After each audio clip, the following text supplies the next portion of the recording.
Greetings, everyone. I am Pete Pardo from Sea of Tranquility. Welcome to day number 5 of the 31 can't miss albums that the world missed out on.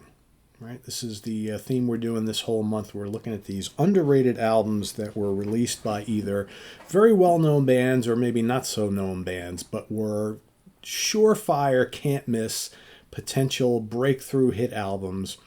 But for whatever reason, public never caught on to them. Record labels didn't push them. They didn't go anywhere. They were deemed as failures. And maybe in a lot of these instances, we look back at these albums now as those should have been monster albums. But for whatever reason, it just didn't quite happen.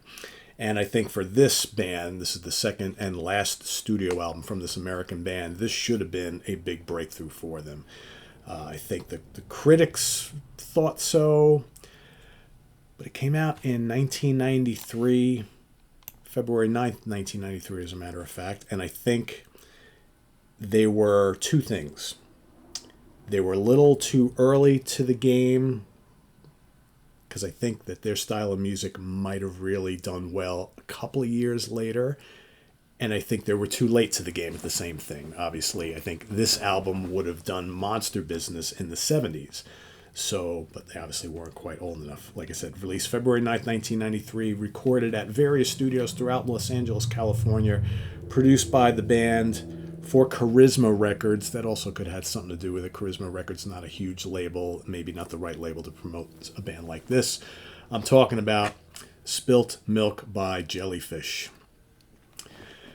You know, this is a power pop, power pop rock album, lush art rock maybe in spots for sure. This is from a production standpoint, a really great sounding album, full of just wonderful vocals and breezy harmonies and lush instrumentation and moments of rock and experimentation and all that sort of thing. But in 1993, when all the world is enamored with the sounds from Seattle and hip hop and rap and, maybe not. Although there are some songs on this album that I think would have really resonated with people just a couple short years later when this whole kind of alternative music thing really got very big. But it wasn't meant to be, because the band, after the disappointment of this album not really going anywhere, that was it, right? To be no more. And like I said, you release this album in say 1974, 75, we're totally talking totally different story. Totally different story. So, who was the band called Jellyfish, right?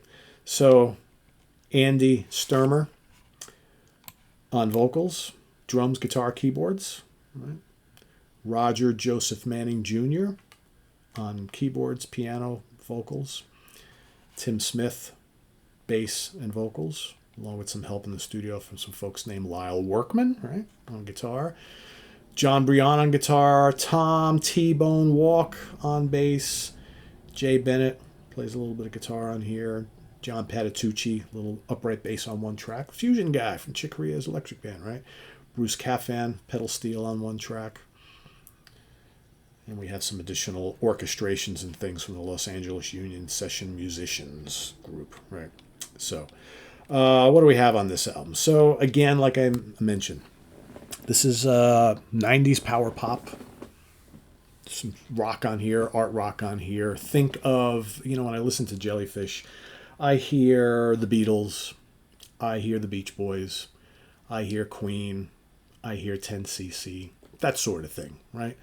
A lot of big soaring vocal harmonies, very quirky arrangements, a lot of, I keep using this term lush, but with the keyboards and the acoustic and electric guitars, there's this just lushness to the arrangements. A lot of great songs on here. Starts over the kind of little, almost throwaway track called Hush, but then it goes right into Joining a Fan Club, which is loads of fun. Very catchy track. And most of these songs are 2 to 4 minutes. Quick little, ditties, 3 to 4 minutes for the most part. You got one longer track at the end of the album, but for the most part, 2.5, 3, 4 minutes. That's it, basically. Joining a Fan Club is a great track. Sabrina, Paste, and Play-Doh, that's fun too. New Mistake is terrific. Again, some of the, and then that was released as a single, also video for that, I believe. And that's got all sorts of Beach Boys and Beatles type of harmonies and things. Very good song. Glutton of Symphony, that's pretty good. The Ghost at Number One, that's a kind of breezy track. Again, nice arrangement on that. They just have this way of creating these kind of like melodic soundscapes, and it just really works. Bye, bye, bye. Again, quirky, catchy. All is Forgiven. Russian Hill is a little bit different. That's a little bit more atmospheric. That's probably one of the couple tracks on here that kind of break away a little bit. He's My Best Friend. Terrific. That, again, there's a couple tracks on here. I'm trying to think, is it Glutton of Symphony or Bye Bye Bye? Well, I'm trying to forget it, or All is Forgiven. I mean, I think it's All is Forgiven. Is more of like a rocker, and again, would have appealed to fans of like quirky alternative rock, which became very, very popular in the mid to late 90s. But again, 1993, a little bit too early for that. Too Much, Too Little, Too Late is cool. And then the last track is Brighter Day. That's the longer piece. That's got orchestrations and acoustic guitars and loads of different vocal harmonies and layers of vocals. Very nice track to kind of finish out the album. 46 minutes long of some of the best power pop, the world has heard in this, latter area. Most of the power pop that people talk about came in the 70s and the early 80s, but here we are in the 90s. Really good stuff here. But yeah, didn't really go anywhere. But, we do have a little bit of charts here, but nothing really major, right? In Japan, made it to number 100. Sweden, number 33. UK charts, peaked at number 21. US Billboard charts only made it to number 164. Right? Deserve better. No certifications anywhere. And the funny thing is that even though a lot of critics really like this album, some were calling it a rehash of things that we've heard before. And with Jellyfish, you hear their influences, right? It's not the most original stuff in the world, but it's just so well done. And, it's just very easy to say, oh, yeah, well, they listen to their Queen and their Supertramp and their Beatles and Beach Boys and Squeeze and, all those other bands that often get cited as influences for Jellyfish. And, it's true. You hear it. But it's just so well done. And these songs are so memorable. So, yeah, like I said, the two singles released from this album, again, I think they were pushing the stuff that sounded like, older 70s power pop, and maybe they should have pushed other stuff on here. Ghost of Number One was released in 93, as well as New Mistake. But I would argue some of the more rockin' tracks might have made a little bit more sense based on what the musical climate was going through and soon to be going through. But, all these years later, so many people now hail not only this, but their debut album as absolute classics. But at the time, nobody was really saying that, unfortunately, and the band just kind of disappeared off the face of the earth, and that was it. But we look back now at both Jellyfish albums as being like these underrated, should have been massive records that just never were. So that's my pick for today. Spilt Milk from Jellyfish. Could have even picked the first album. First album's really good too.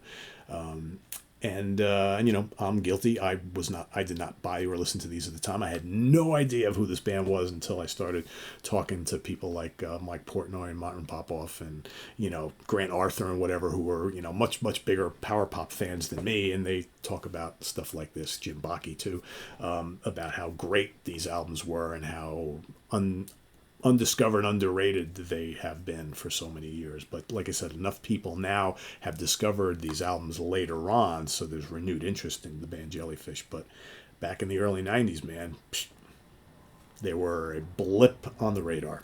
So yeah, Spilt Milk, my pick for today from Jellyfish. Let us know what you think of Jellyfish down in the comments below, as well as your pick for today. And we'll see you tomorrow for another underrated, undiscovered, underappreciated gem that should have been huge. Till then, visit us on the web at www.seatranquility.org. We're on Facebook, we're on YouTube, all together, all the damn time. Please subscribe if you haven't already. Click on that notification bell so you get alerted of all of our content as a post. And please do hit the like button before you leave. Also, down below, we get the links to our Ko-Fi page for channel donations, our merch page, our Cameo page, and the Sea of Tranquility membership options, all down below. Thanks, everybody. It's greatly appreciated, all the help you do. And we'll see you soon here at more stuff. What is that more stuff, you might be asking? Tonight is Hudson Valley Squares night. We've got a show all on Combat Records, one of the great underground metal labels of the 1980s. loads and loads of groundbreaking, influential releases on that label. We're going to talk a little bit about the history of Combat Records, as well as pick out some of our favorite releases from the label. So that's all coming up tonight on the Hudson Valley Squares. Tune in then, and I'll see you with the Squares. I am Pete Pardo. Thanks for watching, everybody. Take care. Bye-bye.